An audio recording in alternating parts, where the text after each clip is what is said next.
Hi there, Sagittarius. Thank you for joining me for your weekly forecast for week commencing the 16th of September. This week has lots of different contrasts in colour and texture in a very bright and positive way for you. There is an enormous amount of electrical energy fizzing between Uranus, Mercury and Mars. And it can all be wonderful if you're attracted to unusual projects, people or concepts. And this can cause a lot of excitement for you.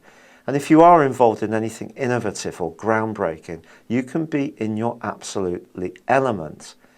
You can also find that people who are natural rebels or think outside the box are just great to be with. More conservative people you may find a little more challenging, particularly on the back of the full moon on Thursday.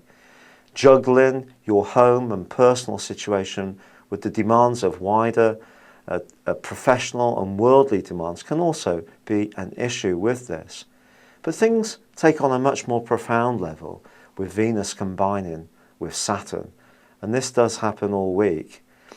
This can point towards a much more sensitive vibe around very close relationships, and trust is going to be very important.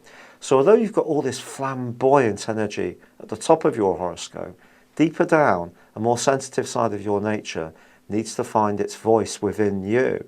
There can be part of you that's too keen to move on to the next exciting adventure, and you don't want to look at what's painful or difficult.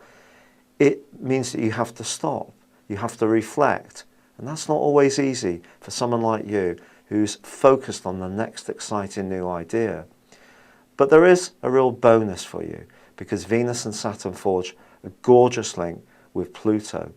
And if you can really get down to the base of your being and understand your deepest motivations, and those are the people you're connected to, the sincerity that goes from your attitude, from their attitude to you, can reap a reward.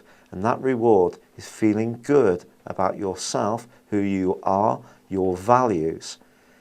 If you're someone who's not very in touch with yourself, this can be a time when something could seem a little unhappy, or you may feel a little insecure around relationships, particularly if people are challenging you and being as outspoken to you as sometimes you can be to them. Remember, you can be one of the most frank and direct members of the zodiac, and there is some potential for this with Uranus opposed by Mercury. Try to take it in your stride. There's a lot of knowledge you can gain, and by the end of this week you're going to be much clearer about your future life direction. Things will really start to open up for you, and I'll tell you more about that exciting news next week. Thank you for joining me. Good luck and goodbye for now.